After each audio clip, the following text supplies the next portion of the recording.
Next up. If we build it, they will come. That was Senator Ed Markey yesterday reintroducing the Brain Train Act with Congressman Jim McGovern. It's a bill that would put $5 billion a year, or $25 billion over 5 years, toward rail services that connect different cities across the country. The goal is to help develop local economies by connecting them to larger cities and to curb our carbon footprint with less need for driving. And Markey and McGovern are hoping this state would benefit with support for projects like Boston to Pittsfield East-West Rail, the South Coast Rail, and a rail expansion that would connect the Berkshires and New York City. But if we build it, will they come? And more importantly, is there enough support to build it? I'm joined by Chris Dempsey, Director of Transportation for Massachusetts, and Karen Christensen, founder of the Barrington Institute's Train Campaign, a member of the Western Mass Rail Coalition and CEO of the Berkshire Publishing Group, who were both there yesterday when the senator and congressman announced the bill. Thank you for being here, both of you. Karen, let me start with you. Right now, if you wanted to travel from where you're located, where you're based, into eastern Massachusetts, what would you have to do? You get in a car. You really have no choice. In fact, when I give talks out here, I sometimes say to people, do you know there's a train to Boston? And a few people might put up their hands, and then I'll say, have you ever taken it? Maybe one person, even though there is one train a day. Okay, so I think you answered my next question there. The reason that you would get in the car is because you're dependent on that one train's schedule, right? It's not going to get you if your schedule is in flux at all. You may not be able to get back on it. Am I right there? You couldn't get back on it the same day. Okay. The timing, it is not designed for a one-day trip at all. And it's actually often referred to as the Late for Sure Limited. It's That's the a great Lakeshore moniker. Limited. All right, I know that. So it's not reliable. Certainly for a business traveler, it is impossible. And actually, the only people I know who've taken it are my teenage children. And then I sent some Chinese guests on it to come out to the Berkshires. And I was terrified. It was actually on time, and they thought it was okay. Really? Interesting. But, all right. But it was just that one. That was a that one experience. So if the Brain Train Act were to become a reality, and we'll get to that huge question of if later on, what would it mean for Western Massachusetts as you see it? Would transform Western Massachusetts. It would give us the potential to apply for grants for intercity and interstate projects. It actually encourages that so that the Berkshire line from New York City to Pittsfield, Massachusetts could be restored after 50 years and on a much better modern service. And we could have east-west service going from Boston all the way out, well, to Pittsfield, but on to Albany. It's transformative for this part of the world. Maybe more than one train a day, even. Just thinking Definitely big.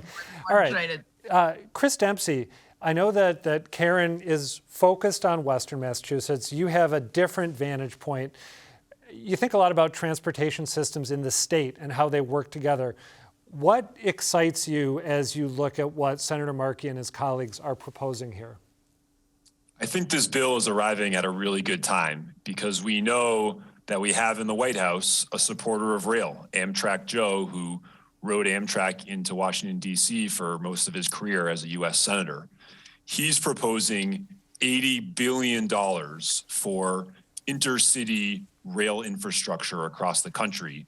The Brain Train Act could be a part of that, or it could even sit on top of that and ensure that the states have dollars to actually upgrade this infrastructure and bring these ideas into reality. How would expanding our rail network in Massachusetts affect the other modalities that people use to get around? I mean, I'll use myself as an example.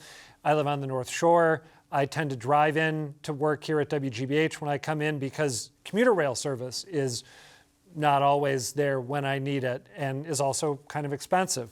So for let's say, automotive commuters in the Boston area, would there be sort of a trickle-down effect if train travel was expanded statewide and people were able to lean on that as opposed to, say, automatically driving, as Karen mentioned earlier? Well, it was really interesting to be at this event with Senator Markey yesterday because he's also been a champion of more efficient automobiles. He's led on that nationally. But there's been a trade-off there, which is that our cars have gotten a lot more efficient. And so that's a good thing. We're using less gas, but we're driving so much more. We drive 50% more in Massachusetts than we did in 1990. And that means more congestion and ultimately more pollution and more greenhouse gas emissions, even though our vehicles are more efficient. We're not going to be able to solve those environmental problems just by making cars electric or making them more efficient. We have to give people alternatives so that they can drive less. Pre-pandemic, as you know, Adam, you've heard me talk about this ad nauseum, we had the most congested region in the country in terms of traffic congestion. I'm someone who actually thinks that that traffic congestion is going to come back, and we want to offer as many alternatives to that for people in Eastern Massachusetts and more connectivity for people in Western Massachusetts. Just as an aside, as I was driving in from home to tape this episode of Greater Boston, the traffic in the Ted Williams Tunnel at 4 p.m. on a weekday was just like I remember it being when I was trying to get to GBH at 9 or 9:30. So I think we are coming back. Karen, I want to go back to a point that you mentioned a couple minutes ago. Some of the expansion that could occur in your region would be the recreation of lines that used to be there and are now gone. I think you mentioned, was it Pittsfield to New York City? Yes, the Berkshire line, or the Housatonic line, some people call it. Okay, and did you say, I'm testing my memory here, that has been gone for about 50 years now? 50 years, since 1971. Like many, many lines, similar lines across the country. Still has freight, though, on it.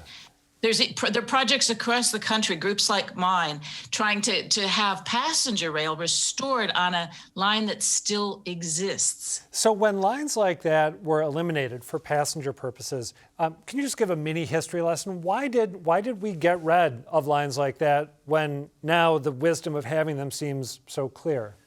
Because the car companies, the focus was on the highway system. The focus was on cars.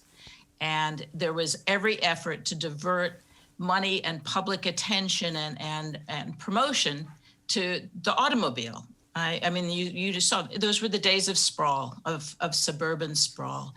And so that, and as a train system becomes less convenient, people use it less. But one of the things about that 50 years, and it was Congressman Seth Moulton who alerted me to this. I've lived in England for a long time, so I'm used to being around trains. I'd forgotten that most Americans don't have passports. Most Americans will never have ridden a train. They don't know what a train is like because they disappeared 50 years ago. And unless you've gone to another country, you may never have taken a train trip. Yeah, that's a good point, which actually had never occurred to me. So let's talk about the odds of this. Actually, before we do that, I wanted to ask about the politics here, but that reminded me of Senator Ed Markey. And Brain Train, as some of our viewers will know, is an acronym. Senator Markey is known for his lavish and flashy use of acronyms. I think we have some video of him actually breaking down what Brain Train stands for. So let's take a look at that.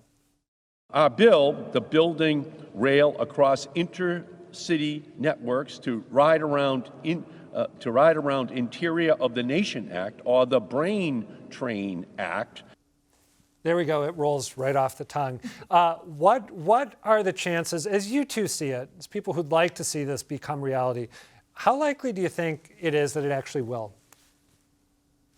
I think there's a chance that this becomes part of the broader infrastructure package that President Biden has been talking about. The president put that forward a few months ago, and now it's up to the House and the Senate to change it as they see fit and to craft a bill that they think can get through Congress. Senator Markey is a popular senator. Congressman McGovern, who's the co-sponsor in the House, is not just a popular congressman, but a very powerful one sitting on the Rules Committee.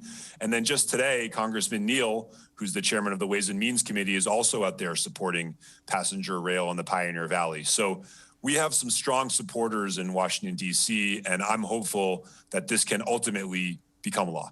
Karen, what do you think?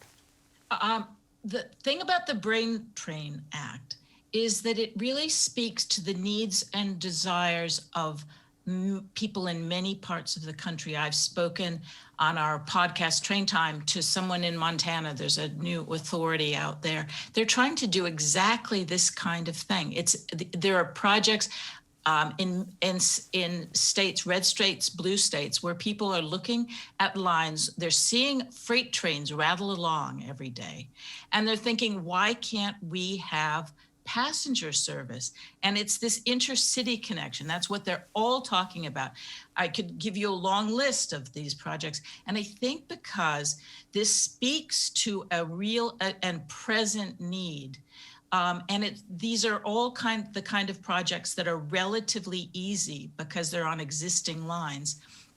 Not that one couldn't do something grander like East-West Rail, which is a more substantial project, also very important. But I do think it has special potential to get support because it really does speak to the whole nation. I'm going to give you the last word here, Karen. I want to ask you what may sound like a really ignorant Eastern Massachusetts question, and probably is, but I'm going to ask it anyway. Is there anyone in Western Mass who might not be enthusiastic about this idea of increased interconnectivity because they like actually being at a remove from the rest of the state and don't want to become, a suburb or a series of suburbs of the Boston area? I call it the pull up the drawbridge syndrome. It's so beautiful out here. I mean, it is really beautiful in the Berkshires. And sometimes people think they somehow imagine they're going to be deluged with people or huge high rises and factories. And we really need to create a vision for what the vibrant small town can be like in the 21st century.